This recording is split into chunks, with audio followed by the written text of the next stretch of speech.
Hello dear students, excellent technical academy Lucknow branch में आपका पुनः स्वागत है। जैसा कि हम लोग जो है बेसिक कॉन्सेप्ट्स के लेक्चर चला रहे हैं, उसी कड़ी में आरसीसी का सेकंड लेक्चर लेकर के मैं आया हूं। ठीक है, बड़ा ही इम्पोर्टेंट टॉपिक है जो अक्सर प्रॉब्लम देता है आरसीसी में। जब तक हम लोग आरसीसी पढ़ते हैं, कैरेक्टरिस्टिक स्ट्रेंथ ऑफ कंक्रीट, तो इसी के बारे में हम लोग डिटेल में डिस्कस करेंगे कि कैरेक्टरिस्टिक स्ट्रेंथ ऑफ कंक्रीट क्या होता है। और मैं पूरी कोशिश करूंगा कि आज के बाद आपको इस टॉपिक में कोई प्रॉब्लम ना हो। ठीक है, तो हम बहुत सीक्वेंस से, एक अच्छे सीक्वेंस से कैरेक्टरिस्टिक स्ट्रेंथ ऑफ कंक्रीट के बारे में समझते हैं। ठीक है, देखिए, तो सबसे पहले हम यहाँ पर लिखते हैं compressive strength of cube। compressive strength of cube। compressive strength of cube, ठीक है। compressive strength of cube बहुत ध्यान से समझिएगा। हमने क्या लिखा है? compressive strength of cube। ठीक है, तो क्यूब की कॉम्प्रेसिव स्ट्रेंथ क्या होती है? तो इसके लिए हम लोग क्या करते हैं कि आपको पता है कंक्रीट बनाने के लिए 5 इंग्रेडिएंट यूज होते हैं। पहला सीमेंट, दूसरा फाइन एग्रीगेट, तीसरा कोर्स एग्रीगेट, चौथा वाटर और पांचवा एडमिक्सचर रिक्वायरमेंट के आधार पर। तो इन पांचों इंग्रेडिएंट्स में से थोड़ा थोड़ा लेकर के हम लोग क्या बना लेते हैं? कंक्रीट। और उस कंक्रीट से 15 सेंटीमीटर साइज का क्यूब कास्ट करते हैं। कितने साइज का? 15 सेंटीमीटर साइज का क्यूब कास्ट करते हैं। और 28 डेज के बाद उसकी स्ट्रेंथ हम लोग निकालते हैं। तो वो जो स्ट्रेंथ आती है उसे हम लोग क्या बोलते हैं? Compressive strength of cube. ठीक है ना। तो यहां पर दो चीजें इंपॉर्टेंट है, जरा ध्यान समझिएगा। तो इसको क्या कहते हैं हम लोग? This is the compressive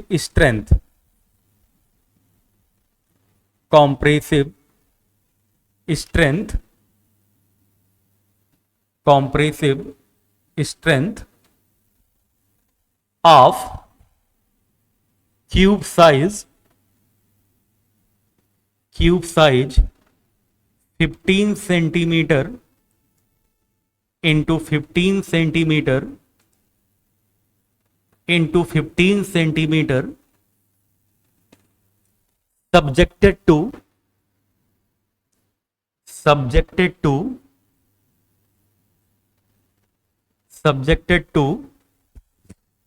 uniaxial compressive load। बहुत ध्यान से समझिए, uniaxial compressive load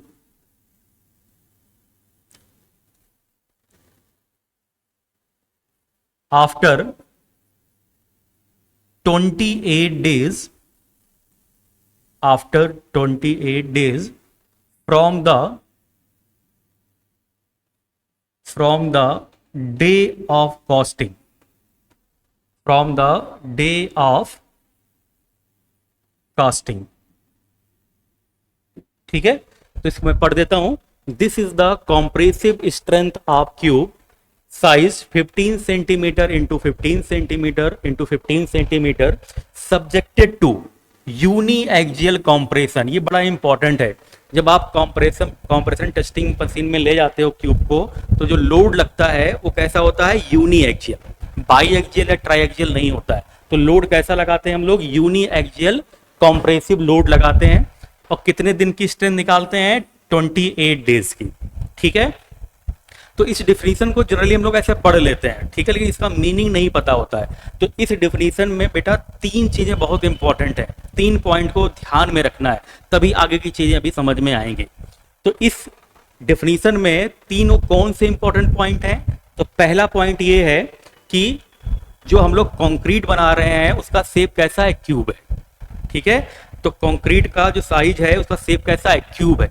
उसकी साइज कितनी है 15 centimetre into 15 centimetre into 15 centimetre, ठीक है। और लोडिंग कौन सी लगा रहे हैं हम लोग, uniaxial compressive load apply कर रहे हैं। कौन सा लोड अप्लाई कर रहे हैं, uniaxial compressive load apply कर रहे हैं। और तीसरा, कितने दिन की स्ट्रेंथ निकाल रहे हैं, 28 डेज की, ठीक है। क्योंकि आपको पता है कि डेज चेंज होंगे तो स्ट्रेंथ चेंज हो जाएगी, अगर हम लोडिंग कंडीशन चेंज कर देंगे तब भी स्ट्रेंथ चेंज हो जाएगी, ठीक है। और कंक्रीट का शेप भी चेंज कर देंगे तब भी स्ट्रेंथ चेंज हो जाएगी, ठीक है। तो जब भी आप इस डेफिनेशन को पढ़ें तो इन 3 पॉइंट को जरूर ध्यान दें कि हमारा शेप कैसा है, क्यूबिकल है, ठीक है। दूसरा, जो लोड अप्लाई कर रहे हैं हम लोग जो है वो यूनी एक्सियल है, ठीक है। और तीसरा, कितने दिन की स्ट्रेंथ निकाल रहे हैं, 28 डेज की। तो that is called compressive strength of cube, ठीक है। तो हमने क्या किया, कंक्रीट से क्यूब की कास्टिंग कर ली और उसकी 28 डेज की स्ट्रेंथ निकाल ली। वो जो स्ट्रेंथ मिल रहा है इन कंडीशन पर, उसे हम लोग क्या बोलते हैं, compressive strength of cube. Clear है सबको? तो ये डिफिनेशन मेरे ख्याल से सबको समझ में आ गया कि what is compressive strength of cube, ठीक है। दूसरा जो पॉइंट है, हमारी जो दूसरी डिफिनेशन है नंबर 2, उसको हम लोग बोलते हैं characteristics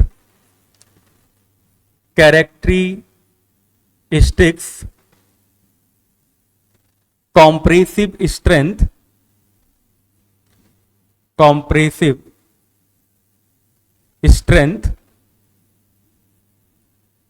characteristic compressive strength of cube, characteristic compressive strength of cube.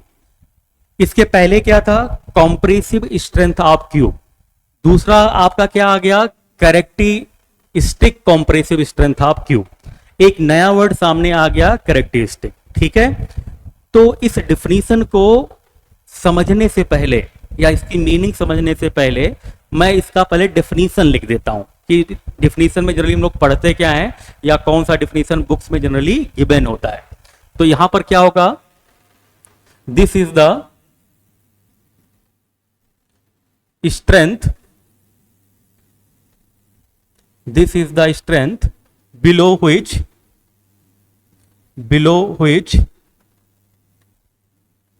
not more than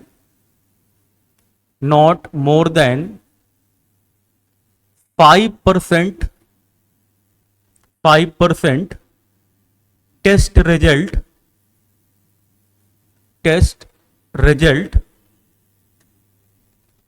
expected to fall, ठीक है। इसी डिफिनीशन को हम लोग जनरली बुक्स में पढ़ते हैं। तो क्या होता है ये, this is the strength below which not more than 5% test result are expected to fall, अब इस डेफिनेशन को समझना है। अभी तो मैंने केवल डेफिनेशन लिख दिया है और आई होप इस डेफिनेशन को सभी लोगों ने पढ़ा भी होगा, ठीक है। लेकिन इसका मतलब क्या है मैं आपको आज अच्छी तरह से इसको समझाता हूं, ठीक है। देखो, जब आप डिप्लोमा करने आते हो या जब भी हम ग्रेजुएशन करते हैं, ठीक है, तो हमने हाई स्कूल या इंटर में 3 वैल्यूज की हम लोग बात करते हैं। एक होती है मैक्सिमम वैल्यू, एक होती है मिनिमम वैल्यू और तीसरा होता है एवरेज वैल्यू। इन 3 वैल्यू के अलावा और किसी वैल्यू के बारे में हमें पता नहीं होता है। तो एक होता है बेटा मैक्सिमम वैल्यू, एक होता है मिनिमम वैल्यू और एक होता है एवरेज वैल्यू। यहां पर एक नया वर्ड आ गया है कैरेक्टरिस्टिक, ठीक है, इसी को हमको समझना है, ठीक है। तो जनरली जो हम लोग इस कैरेक्टरिस्टिक स्ट्रेंथ को हम लोग डिफाइन करते हैं, तो हम लोग क्या करते हैं कि जो कंक्रीट होती है हमारे पास, उस कंक्रीट से, ठीक है, 100 क्यूब्स बनाते हैं। कितने क्यूब्स बनाते हैं, 100 क्यूब्स बनाते हैं, ठीक है। जिस कंक्रीट की हमको स्ट्रेंथ निकालनी होती है कैरेक्टरिस्टिक, उस कंक्रीट से 100 क्यूब्स बनाते हैं। तो आप कहोगे सर 100 क्यूब्स ही क्यों बनाते हैं, क्योंकि 100 का जो परसेंटेज होता है उसके नंबर के बराबर होता है। तो ये आसान होता है, जैसे 100 का 10% कितना होगा 10, 100 का 20% कितना होगा 20। तो इसलिए हम लोग 100 क्यूब बनाते हैं और कोई इसका कोई मैकेनिज्म ऐसा नहीं कि हम 100 क्यूब ही क्यों लेते हैं, ठीक है। तो हमने क्या किया कि 100 क्यूब्स बना लिए। अब आपने भले ही एक ही कंक्रीट से 100 क्यूब्स बनाए हो, लेकिन उन क्यूब्स की स्ट्रेंथ अलग अलग हो सकती है, ठीक है, या हो सकता है कुछ क्यूब्स की स्ट्रेंथ सेम भी हो, ठीक है, नहीं तो लगभग सभी क्यूब की स्ट्रेंथ क्या आती है, अलग अलग आती है। ऐसा क्यों होता है? क्योंकि जो एग्रीगेट्स होते हैं, जब आप क्यूब की कास्टिंग करते हो तो कोई जरूरी नहीं है कि उनका जो ओरिएंटेशन हो हमेशा एक ही जैसा हो। तो ओरिएंटेशन जब चेंज होता है तो स्ट्रेंथ भी क्या हो जाती है, चेंज हो जाती है। तो हमने क्या किया कि उस कंक्रीट से जो हमारे पास जो है सैंपल है, उससे हमने 100 क्यूब कास्ट कर लिए, ठीक है, और उसकी स्ट्रेंथ निकाल ली। फिर से वही 28 डेज की स्ट्रेंथ हमने क्या कर ली, निकाल ली। और सारे क्यूब की स्ट्रेंथ को इंक्रीजिंग ऑर्डर में लिखते हैं, ठीक है, सारे क्यूब की स्ट्रेंथ को इंक्रीजिंग ऑर्डर में लिखते हैं, ठीक है। जैसे सबसे कम स्ट्रेंथ वाले क्यूब की स्ट्रेंथ पहले लिखेंगे, सबसे ज्यादा स्ट्रेंथ वाले क्यूब की स्ट्रेंथ सबसे लास्ट में लिखेंगे। तो हम लोग स्ट्रेंथ को इंक्रीजिंग ऑर्डर में लगा लेते हैं, ठीक है। तो सपोज करो जो सबसे मिनिमम स्ट्रेंथ है, जो सबसे मिनिमम स्ट्रेंथ आई है, वो आई है 12 न्यूटन पर mm स्क्वायर, ठीक है, जो सबसे मिनिमम स्ट्रेंथ है। और जो सबसे मैक्सिमम स्ट्रेंथ है, जो सबसे मैक्सिमम स्ट्रेंथ है वो मान लेते हैं आई है 20 न्यूटन पर mm स्क्वायर। तो पहले क्यूब की स्ट्रेंथ कितनी आई है, 12 न्यूटन पर mm स्क्वायर, और सबसे लास्ट क्यूब की स्ट्रेंथ कितनी आई है, 20 न्यूटन पर mm स्क्वायर। और जो इनके बीच में जो 98 क्यूब्स हैं, उनकी स्ट्रेंथ 12 से लेकर के 20 के बीच में क्या है, वेरी कर रही है, या हो सकता है कुछ क्यूब की स्ट्रेंथ सेम भी हो, ठीक है। तो चलो अब ध्यान से समझते हैं। अगर हम लोग ये मान लें कि जो कंक्रीट हमने लिया है उसकी स्ट्रेंथ 20 न्यूटन पर mm स्क्वायर है, अगर ऐसा हम मान लें, मैक्सिमम वैल्यू ले लें, अगर हम 100 क्यूब जो हमने कास्ट किया है उसकी मैक्सिमम स्ट्रेंथ को हम मान लें कि वही कंक्रीट की स्ट्रेंथ है, तो इससे क्या होगा। अब आपको पता है कि अगर हम क्यूब की स्ट्रेंथ, कंक्रीट की स्ट्रेंथ 20 न्यूटन पर mm स्क्वायर ले रहे हैं, ठीक है, तो इससे ज्यादा तो कोई स्ट्रेंथ आई नहीं है। तो अगर हम इससे कोई स्ट्रक्चर बना रहे हैं और हम मान रहे हैं कि कंक्रीट की स्ट्रेंथ 20 न्यूटन पर mm स्क्वायर है, तो उस स्ट्रक्चर के गिरने का चांस कितना होगा, 100% होगा, क्योंकि इससे ज्यादा तो स्ट्रेंथ हो ही नहीं सकती है। हमने मैक्सिमम स्ट्रेंथ को ही कंक्रीट की स्ट्रेंथ मान लिया है। तो इससे क्या होगा कि उस स्ट्रक्चर के गिरने का चांस कितना हो जाएगा, 100%, क्योंकि और जितने भी क्यूब तुमने कास्ट किया है उसकी स्ट्रेंथ इस 20 न्यूटन पर स्क्वायर से कम है, ठीक है, और इसी स्ट्रेंथ को आपने कंक्रीट की स्ट्रेंथ मान लिया, तो उस स्ट्रक्चर के गिरने का चांस कितना हो जाएगा, 100% हो जाएगा। तो क्या आप ऐसे स्ट्रक्चर में रहना पसंद करोगे जिसके गिरने का चांस 100% हो? नहीं करेंगे, ठीक है। तो हम मैक्सिमम वैल्यू को नहीं ले सकते हैं, ठीक है। मिनिमम वैल्यू, अगर हम लोग मिनिमम वैल्यू ले लेते हैं तो इससे क्या होगा, अगर हम मान लें ये जो क्यूब की मिनिमम क्यूब की जो स्ट्रेंथ आई है उसकी मिनिमम वैल्यू 12 न्यूटन पर mm स्क्वायर है, इस स्ट्रेंथ को हम लोग कंक्रीट की स्ट्रेंथ मान ले तो क्या होगा, तो इससे ये होगा कि जितने भी क्यूब हैं उनकी स्ट्रेंथ 12 न्यूटन पर mm स्क्वायर या उससे ज्यादा है, और हम इसी स्ट्रेंथ को उस कंक्रीट की स्ट्रेंथ मान ले रहे हैं। तो इससे क्या होगा कि इससे जो स्ट्रक्चर बनेगा वो ओवर सेफ होगा। तो स्ट्रक्चर कैसा होगा, ओवर सेफ होगा। तो इसका मतलब क्या है कि ये इकोनॉमिकल स्ट्रक्चर नहीं होगा, ठीक है, क्योंकि बाय डिफॉल्ट हो सकता है कि हमारी कास्टिंग में गलत हो गया हो तो उससे ये वैल्यू कम आ रही हो।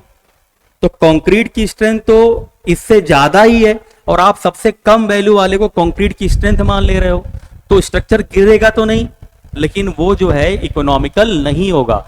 जो आपका स्ट्रक्चर है बहुत ओवर सेफ होगा, उसके जो कंपोनेंट्स होंगे बहुत ज्यादा अंडर स्ट्रेस्ड होंगे, ठीक है।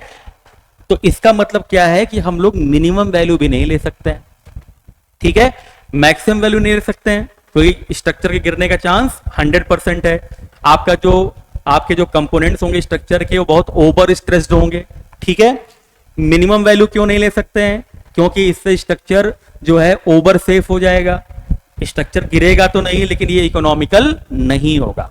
तो हम मैक्सिमम वैल्यू भी नहीं ले सकते हैं और मिनिमम वैल्यू भी नहीं ले सकते हैं। अब तीसरा कौन बचा जो आप पढ़े हो, एवरेज वैल्यू।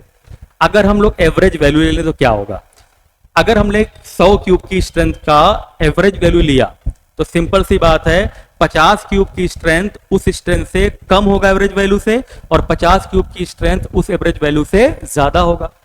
ठीक है, अगर हम लोग एवरेज वैल्यू ले रहे हैं क्यूब की स्ट्रेंथ का, तो 50 क्यूब ऐसे होंगे जिनकी स्ट्रेंथ उस एवरेज वैल्यू से कम होगी, और 50 क्यूब ऐसे होंगे जिनकी स्ट्रेंथ उस एवरेज वैल्यू से ज्यादा होगी।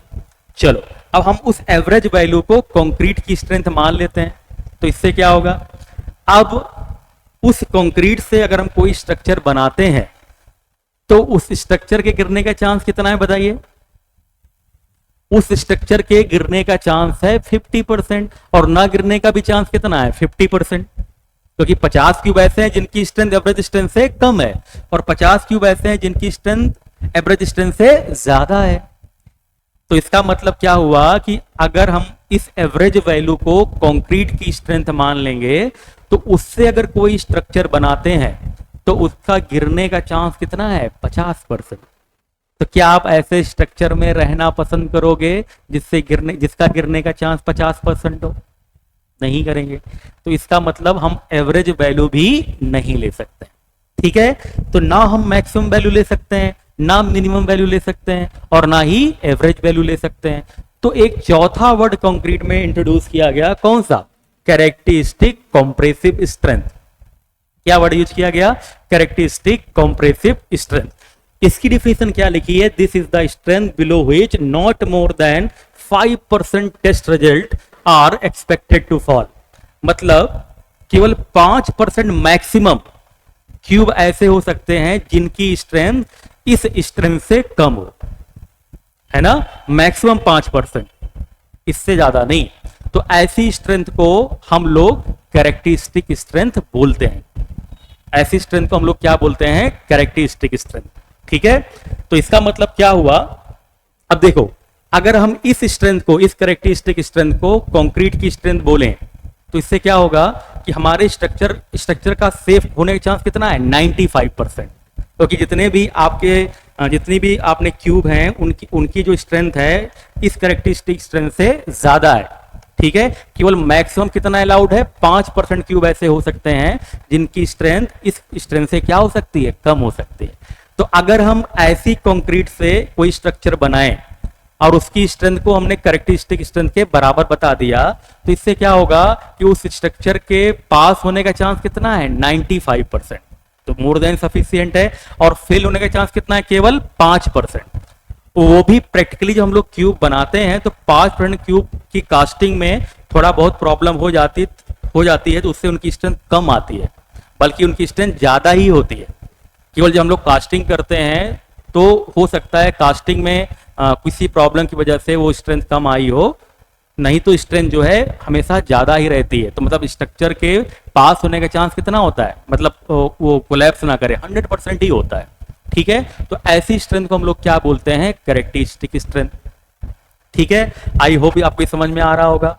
तो मैक्सिमम वैल्यू पर अगर हम लोग डिजाइन करेंगे तो स्ट्रक्चर के गिरने का चांस कितना, 100%। मिनिमम वैल्यू पर अगर डिजाइन करेंगे तो स्ट्रक्चर के गिरने का चांस तो नहीं है, लेकिन स्ट्रक्चर कैसा है, ओवर सेफ है, और जितने भी उसके कंपोनेंट बहुत ज्यादा अंडर स्ट्रेस हैं।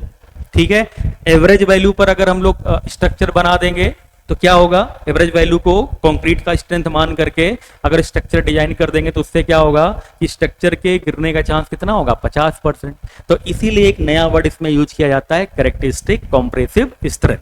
तो इसमें स्ट्रक्चर के सेफ होने का चांस कितना है 95%, और फेल होने का केवल मैक्सिमम चांस कितना है 5%। मैक्सिमम चांस वो भी जो है लगभग 0 ही होता है, क्योंकि प्रैक्टिकली हम लोग क्यूब को कास्ट करते हैं 100 क्यूब को, तो 100 क्यूब में से 4-5 क्यूब तो ऐसे होते हैं जिनकी कास्टिंग में कोई ना कोई प्रॉब्लम हो जाती है, उनकी स्ट्रेंथ कम आ जाती है। ठीक है, तो प्रैक्टिकली लगभग उस स्ट्रक्चर को गिरने का चांस 0% ही होता है। इसीलिए हम लोग कौन सा वर्ड यूज करते हैं, कैरेक्टरिस्टिक स्ट्रेंथ। ठीक है, अब यहां पर देखो एक मीन वैल्यू हमने वर्ड यूज किया है।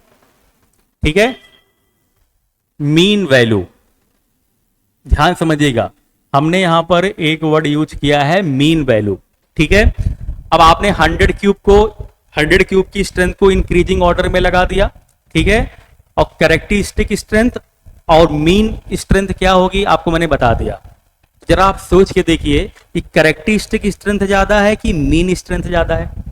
जरा सोचिए, मीन स्ट्रेंथ में 50% क्यूब ऐसे हैं जिनकी स्ट्रेंथ मीन स्ट्रेंथ से ज्यादा है, और कैरेक्टरिस्टिक स्ट्रेंथ में कम से कम 95% क्यूब ऐसे हैं जिनकी स्ट्रेंथ उस स्ट्रेंथ से ज्यादा है। तो कौन सी स्ट्रेंथ ज्यादा होगी? मीन स्ट्रेंथ क्या होगी? ज्यादा होगी। कैरेक्टरिस्टिक स्ट्रेंथ उससे कम होगी, ठीक है ना। तो देखिए यहां पर एक हम लोग कर्व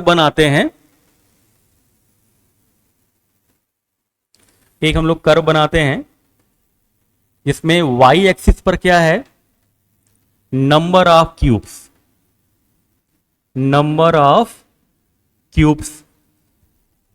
और x एक्सिस पर क्या है आपकी स्ट्रेंथ। x एक्सिस पर क्या है आपकी स्ट्रेंथ, ठीक है। तो देखो यहां पे अगर स्ट्रेंथ और नंबर ऑफ क्यूब जो आपके 100 क्यूब्स हैं उनके बीच में अगर हम लोग ग्राफ खींचते हैं, ठीक है, तो इसका जो ग्राफ है बेटा कुछ इस तरह से आता है। ये वैल्यू कौन सी है?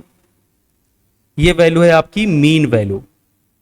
कौन सी वैल्यू है? मीन वैल्यू है, ठीक है। मतलब इतने क्यूब की जो स्ट्रेंथ है वो मीन वैल्यू से कम है, और इतने क्यूब की स्ट्रेंथ जो है वो मीन वैल्यू से ज्यादा है, ठीक है। लेकिन अगर हम लोग बेटर क्वालिटी कंट्रोल कर दें, ठीक है, तो जो मैक्सिमम और मिनिमम का वेरिएशन है मीन से वो कम हो जाएगा नहीं हो जाएगा? अगर हम बेटर क्वालिटी कंट्रोल कर दें तो जो मैक्सिमम और मिनिमम का मीन से वेरिएशन है वो क्या हो जाएगा? कम हो जाएगा। तो अगर हम लोग बेटर क्वालिटी कंट्रोल कर दें, ठीक है, बेटर क्वालिटी कंट्रोल कर दें, तो मैक्सिमम वैल्यू और मिनिमम वैल्यू का जो वेरिएशन है वो मीन वैल्यू से क्या हो जाएगा? कम हो जाएगा। देखो यहां वेरिएशन ज्यादा है मैक्सिमम वैल्यू का और मिनिमम वैल्यू का, और यहां पर वेरिएशन मैक्सिमम और मिनिमम का मीन से क्या है? कम है। तो अगर हम लोग बेटर क्वालिटी कंट्रोल करें तो मैक्सिमम वैल्यू और मिनिमम वैल्यू का जो वेरिएशन है वो मीन वैल्यू से क्या हो जाएगा? कम हो जाएगा, ठीक है ना। तो ये कौन सी कंक्रीट है? ये बेटर कंक्रीट है, better quality control, better quality control, better quality control, ठीक है ना। चलो अब देखो यहां पे, ये मेरे ख्याल से सबको ग्राफ समझ में आया होगा कि कैसे ये ग्राफ बन रहा है। अगर हम क्वालिटी कंट्रोल बेटर करेंगे तो मैक्सिमम और मिनिमम का जो वेरिएशन है वो मीन से क्या हो जाएगा? कम हो जाएगा, ठीक है। ऐसे और बेटर क्वालिटी कंट्रोल करो तो दूसरा ग्राफ बनेगा, तो उसमें वेरिएशन और कम हो जाएगा, ठीक है ना। नेक्स्ट देखते हैं। अब देखिए यहां पे हमको अब कैरेक्टरिस्टिक स्ट्रेंथ बड़ा है कि मीन वैल्यू बड़ी है? बताइए, मीन वैल्यू बड़ी है और कैरेक्टरिस्टिक स्ट्रेंथ कम है। तो इसका मतलब क्या है? मान लेते हैं ये मीन वैल्यू है, ये मीन वैल्यू है जिसको हम लोग बोलते हैं FT से रिप्रेजेंट करते हैं, ठीक है। और कैरेक्टरिस्टिक स्ट्रेंथ इससे कम होता है, इसको बोलेंगे कैरेक्टरिस्टिक स्ट्रेंथ। इसको किससे रिप्रेजेंट करते हैं? FCK से। यूनिट वगैरह सबको पता होगा, न्यूटन पर एम स्क्वायर, ठीक है। तो मीन वैल्यू ज्यादा है और कैरेक्टरिस्टिक स्ट्रेंथ कम है, ठीक है।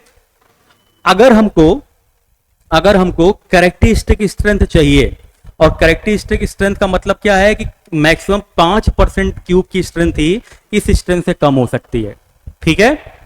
मैक्सिमम 5% क्यूब की स्ट्रेंथ ही इस स्ट्रेंथ से कम हो सकती है। तो अगर हम लोग इस स्ट्रेंथ को टारगेट करेंगे, अगर हम लोग इस कैरेक्टरिस्टिक स्ट्रेंथ को टारगेट करेंगे, तो क्या हमको ये कंडीशन मिल पाएगी कि केवल 5% मैक्सिमम क्यूब ऐसे हो सकते हैं जिनकी स्ट्रेंथ इस स्ट्रेंथ से कम हो?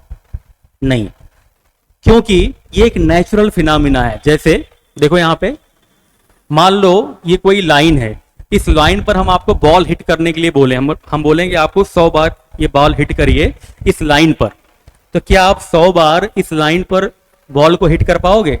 नहीं कर पाओगे, ठीक है। तो ये नेचुरल फिनोमिना है। कैसे? हो सकता है कि 50 बॉल जो आप हिट करो ये लाइन के ऊपर हो और ये 50 बॉल लाइन के नीचे हो। ये नेचुरल फिनोमिना करके देख लीजिए कि अगर हम कोई लाइन बना दें और उसी लाइन को टारगेट करें, ठीक है, और 100 बार उसको लाइन को टारगेट करें तो सिंपल सी बात है 50 बार 50 बॉल जो है इसके ऊपर लाइन के जाएगा और 50 बॉल इस लाइन के नीचे जाएगा। ठीक है, अगर हम और प्रैक्टिस करें, ठीक है, मान लो 6 महीना हमने और प्रैक्टिस किया और फिर से उसी लाइन को टारगेट किया, उस लाइन को बॉल से हिट किया, तो हो सकता है कि ये जो बॉल आपकी पहले यहां गिर रही थी ये बॉल इस लाइन के और क्लोज गिरे। लेकिन एक ऐसा कभी नहीं होगा कि 100 की 100 बॉल आपकी उस लाइन पर गिरे। जरा सोच के देखिएगा, जैसे जैसे आप प्रैक्टिस करोगे नंबर ऑफ बॉल जो हैं वो लाइन के क्लोज आती जाएंगी, लेकिन ऐसा कभी भी पॉसिबल नहीं है कि 100 की 100 बॉल आपकी लाइन पर ही गिरे, चाहे जितना भी आप प्रैक्टिस कर लो। अगर आप भगवान नहीं है तो, अगर आप भगवान है तो अलग बात है। ठीक है, तो ये एक नेचुरल फिनोमिना है, ये एक नेचुरल फिनोमिना है। तो इसी को इधर से आप लिंक करो कि अगर हम इस स्ट्रेंथ को टारगेट करेंगे, कैरेक्टरिस्टिक स्ट्रेंथ को, तो 50% क्यूब ऐसे होंगे जिनकी स्ट्रेंथ इस स्ट्रेंथ से ज्यादा हो जाएगी और 50% क्यूब ऐसे होगी जिनकी स्ट्रेंथ इस स्ट्रेंथ से कम हो जाएगी। अगर बेटर क्वालिटी कंट्रोल होगा, हम इसी को टारगेट कर रहे हैं, अगर बेटर क्वालिटी कंट्रोल होगा तो हो सकता है ये गैपिंग क्या हो, कम हो। लेकिन एग्जैक्ट आपको 100 क्यूब ऐसे कभी नहीं मिलेंगे जिनकी स्ट्रेंथ इस स्ट्रेंथ के क्या हो, बराबर हो। तो अगर हमको कैरेक्टरिस्टिक स्ट्रेंथ चाहिए, अगर हमको कैरेक्टरिस्टिक स्ट्रेंथ चाहिए तो इस स्ट्रेंथ से ज्यादा का टारगेट करना पड़ेगा, इस स्ट्रेंथ से ज्यादा का टारगेट करना पड़ेगा, तभी ऐसा पॉसिबल होगा कि मैक्सिमम 5% क्यूब ऐसे हों जिनकी स्ट्रेंथ इस स्ट्रेंथ से क्या है, कम आए। तो हमेशा अगर हमें कुछ टारगेट करना है, जैसे अगर मैं जो है एसएससी जेईई का पेपर निकालना है तो आप एक टारगेट बनाते हो, ठीक है, तो टारगेट ज्यादा का बनाते हो। टारगेट किसका बनाते हैं, ज्यादा का, तब आपका कम वाला अचीव हो पाता है। वैसे अगर आप कैरेक्टरिस्टिक स्ट्रेंथ को टारगेट बनाते हो, आपको ये स्ट्रेंथ चाहिए तो इससे ज्यादा का टारगेट करना पड़ेगा। ठीक है, कितने ज्यादा टारगेट करना पड़ेगा वो मैं आपको बताता हूं। तो अभी आपको ये समझना है कि अगर हमको ये स्ट्रेंथ चाहिए तो इससे ज्यादा का टारगेट करना पड़ेगा। ठीक है, तब ऐसा पॉसिबल हो पाएगा कि मैक्सिमम 500 क्यूब ऐसे हो सकते हैं जिनकी स्ट्रेंथ इस स्ट्रेंथ से कम आए। तो इसका मतलब क्या है कि इनके बीच की जो गैपिंग है, इसके और इसके बीच की जो गैपिंग है, इसको हम लोग बोलते हैं K इंटू एस। कितना होता है ये, K इंटू एस। ठीक है, अब देखो ये स्ट्रेंथ ज्यादा होगी, मीन स्ट्रेंथ पहले ही बता दिया, FCK कम होगा। ठीक है, FCK FT से क्या होगा, कम होगा। इससे एक फॉर्मूला बना लीजिए, तो क्या बन जाएगा बेटा, देखो FT equal to FCK plus K into S. क्या फॉर्मूला बन जाएगा, FT equal to FCK plus K into S. FT सबको पता है मीन स्ट्रेंथ है, या इसको बोलते हैं टारगेट मीन स्ट्रेंथ। FT को क्या बोलते हैं, टारगेट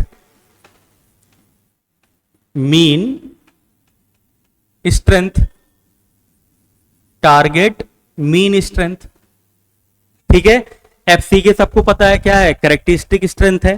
ठीक है, S क्या होता है, S होता है स्टैंडर्ड डेविएशन। S है आपका स्टैंडर्ड डेविएशन। स्टैंडर्ड डेविएशन जो किस पर डिपेंड करता है, क्वालिटी कंट्रोल पर।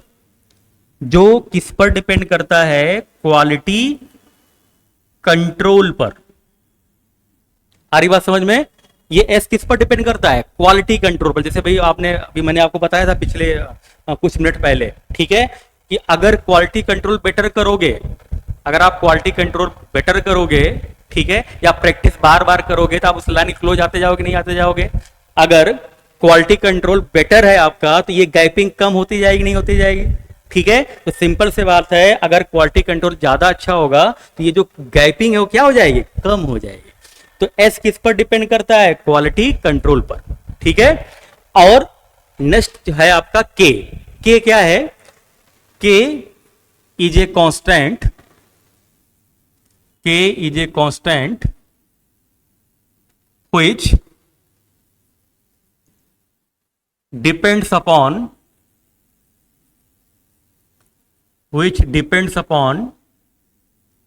परसेंटेज ऑफ सैंपल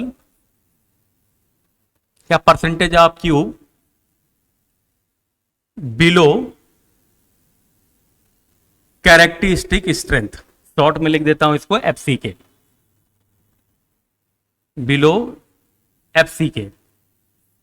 ठीक है, इसका मतलब क्या हुआ कि ऐसे कितने परसेंटेज ऑफ क्यूब हैं जिनकी स्ट्रेंथ एफसीके से कम है।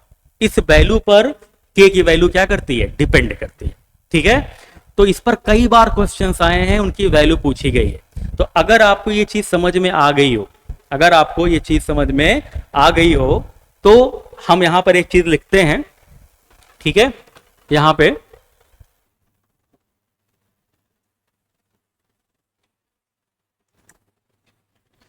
मैं लिखता हूं, दो कॉलम बनाता हूं। एक कॉलम में लिखता हूं परसेंटेज। परसेंटेज का मतलब क्या है भाई, कि percentage of cube which strength is less than characteristic strength. ठीक है, यहां पर परसेंटेज का मतलब क्या है कि percentage of cube which strength is less than characteristic strength. ठीक है, और यहां पर लिखता हूं वैल्यू ऑफ के, वैल्यू ऑफ के। ठीक है, चलो अगर हम कह दें कि 0% क्यूब ऐसे हैं जिनकी स्ट्रेंथ कैरेक्टरिस्टिक स्ट्रेंथ से कम है, मतलब कोई भी ऐसा क्यूब नहीं है जिसकी स्ट्रेंथ कैरेक्टरिस्टिक स्ट्रेंथ से कम हो, तो उस कंडीशन में के की वैल्यू कितनी होगी, सोच के देखिएगा। मतलब कि कितने का हम टारगेट करें, कितने का हम टारगेट करें कि हमें जो वैल्यू मिले वो हमेशा इससे ज्यादा मिले, इससे कम ना मिले। हम कितने का टारगेट ऊपर कर लें कि हमेशा जो हमको स्ट्रेंथ मिले इस कैरेक्टरिस्टिक स्ट्रेंथ के बराबर या इससे ज्यादा मिले, इससे कम ना मिले। तो कितने का टारगेट करना पड़ेगा, बहुत दूर का टारगेट करना पड़ेगा। कितना, इनफाइनाइट। तो के की वैल्यू कितनी हो जाएगी बेटा, इनफाइनाइट। बोलो बात समझ में आएगी नहीं, कि अगर कोई भी क्यूब ऐसा नहीं है जिसकी स्ट्रेंथ कैरेक्टरिस्टिक स्ट्रेंथ से कम है तो हमें टारगेट बहुत ज्यादा करना पड़ेगा। कितना ज्यादा, इनफाइनाइट। नहीं पता वैल्यू, तो वैल्यू कितनी हो गई, इनफाइनाइट हो गई। ठीक है, अगर 50%, अगर 50% क्यूब ऐसे हैं जिनकी स्ट्रेंथ कैरेक्टरिस्टिक स्ट्रेंथ से कम है तो हमें किसको टारगेट करना पड़ेगा, ध्यान सोचिएगा। बताइए कि अगर हम ये कह दें कि 50% क्यूब ऐसे हो जिनकी स्ट्रेंथ कैरेक्टरिस्टिक स्ट्रेंथ से कम हो और 50% क्यूब ऐसे हो जिनकी स्ट्रेंथ कैरेक्टरिस्टिक स्ट्रेंथ से ज्यादा हो, तो किसको टारगेट करोगे, इसको करोगे कि इसको करोगे या बहुत ज्यादा करोगे। अभी आपको बताया मैंने कि अगर जिसको हम टारगेट करते हैं तो एक नेचुरल फिनोमिना है, उसके ऊपर कितना 50%, उसके ऊपर कितना 50%। तो अगर ये चीज चाहिए आपको कि 50% क्यूब ऐसे हो जिनकी स्ट्रेंथ कैरेक्टरिस्टिक स्ट्रेंथ से कम हो और 50% क्यूब ऐसे हो जिनकी स्ट्रेंथ कैरेक्टरिस्टिक स्ट्रेंथ से ज्यादा हो, तो हम किसको टारगेट करेंगे, एफसीके को। इसको अगर आप टारगेट कर लोगे तो सिंपल सी बात है, 50% इसके ऊपर और 50% इसके नीचे। तो बताओ ये गैप कितना हो गया, 0। के की वैल्यू कितनी हो जाएगी, 0। तो इसका मतलब क्या है, के की वैल्यू कितनी हो जाएगी बेटा यहाँ पे, 0। ठीक है, मजा आ रहा है ना। अगर और जो स्टैंडर्ड है आपने कहा 5% मैक्सिमम क्यूब ऐसे हो सकते हैं, मैक्सिमम 5% क्यूब ऐसे हो सकते हैं जिनकी स्ट्रेंथ कैरेक्टरिस्टिक स्ट्रेंथ से कम हो सकती है। उस कंडीशन में के की वैल्यू कितना दिया है, 1.65। ठीक है, ये वैल्यू आपको गिवन है कोड में। तो 5% के लिए कितना हो गया, 1.65। 50% के लिए कितना हो गया, 0 हो गया। 0 के लिए कितना हो गया, इनफाइनाइट हो गया। समझ में आया कैरेक्टरिस्टिक स्ट्रेंथ का मतलब क्या होता है। अब ये कभी बताओ, कभी ये आपको फॉर्मूला रटने की जरूरत है, नहीं है। ठीक है, तो इसका मतलब क्या हुआ कि मैंने आपको फॉर्मूला भी बता दिया और ये वैल्यू कैसे होता है ये भी मैंने आपको बता दिया। ठीक है, तो कैरेक्टरिस्टिक स्ट्रेंथ क्यों वर्ड में क्यों ये वर्ड क्यों यूज करते हैं, क्योंकि हमारा काम मैक्सिमम से नहीं चला। क्योंकि अगर मैक्सिमम वैल्यू को हम लोग ले लेंगे तो इससे क्या होगा कि आपके स्ट्रक्चर के गिरने का चांस कितना हो जाएगा, 100%। मिनिमम वैल्यू ले लेंगे तो स्ट्रक्चर तो पूरा सेफ है, ओवर सेफ है, ठीक है, लेकिन ये इकोनॉमिकल नहीं होगा। एवरेज वैल्यू ले लेंगे तो स्ट्रक्चर के गिरने का चांस कितना होगा, 50%। इससे नया वैल्यू कौन सी यूज करते हैं, कैरेक्टरिस्टिक स्ट्रेंथ। आई बात समझ में। तो आई होप आपको कैरेक्टरिस्टिक स्ट्रेंथ समझ में आ गया होगा। समझ में आया सबको? तो पहला हमने क्या पढ़ा? Compressive strength of cube. दूसरा क्या पढ़ा? Characteristic compressive strength of cube. तीसरा क्या होता है? तीसरा हमारा होता है characteristic compressive strength of concrete. तीसरा क्या होगा? Characteristic compressive strength of concrete. एक लाइन में समझ लीजिए इसको भी। तीसरा हमारा होता है कैरेक्टरिस्टिक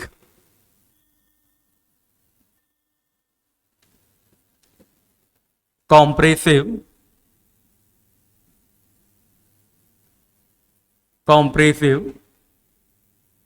स्ट्रेंथ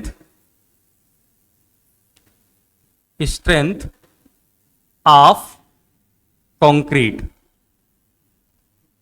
ठीक है, तो पहला कॉम्प्रेसिव स्ट्रेंथ ऑफ क्यूब, दूसरा characteristic compressive strength of cube, तीसरा characteristic compressive strength of concrete. क्या लिखा है यहां पे? कंक्रीट। अब देखो, जो सबसे पहले मैंने बताया था उस चीज को ध्यान में रखिए। जब हम लोग कॉम्प्रेसिव स्ट्रेंथ ऑफ क्यूब निकाल रहे थे तो शेप कैसा था? क्यूब में था। ठीक है, साइज 15 सेंटीमीटर था। कौन सी लोडिंग लगा रहे थे? यूनी एक्सियल लोडिंग लगा रहे थे।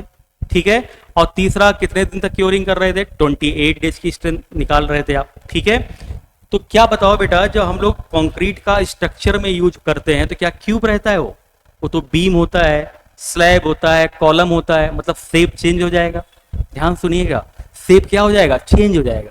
और आपको पता है अगर कंक्रीट का शेप चेंज होता है तो स्ट्रेंथ चेंज हो जाएगी। तो इसका मतलब जो आप क्यूब की कैरेक्टरिस्टिक स्ट्रेंथ बता रहे हो वो कंक्रीट की कैरेक्टरिस्टिक स्ट्रेंथ साइट पर नहीं होगी।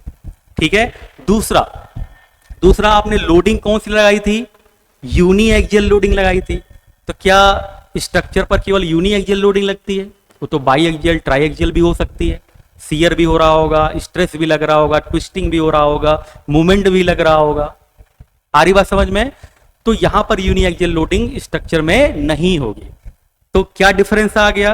एक तो शेप का डिफरेंस आ गया और दूसरा लोडिंग कंडीशन का डिफरेंस आ गया। तो जो क्यूब की आपने कैरेक्टरिस्टिक स्ट्रेंथ माना है वो हम कंक्रीट का, जिसका हम स्ट्रक्चर में यूज कर रहे हैं, वो उसकी स्ट्रेंथ आप नहीं मान सकते हो। तो जरा आप सोच के बताइए कि क्या characteristic compressive strength of concrete characteristic strength of cube से ज्यादा होगी या कम होगी? सोचिएगा, किसका वेरिएशन हो गया है? शेप का और लोडिंग का। ठीक है, मेरे ख्याल से कुछ लोग समझ पा रहे होंगे। तो क्या होगा, ये स्ट्रेंथ जो characteristic compressive strength of concrete है, ये characteristic compressive strength of cube से क्या होगी? कम होगी। ठीक है, क्या होगी? कम होगी। तो कितनी कम होगी और कितना होगा, उसके लिए जो है एक वैल्यू दी गई है कि जो ये होता है कैरेक्टरिस्टिक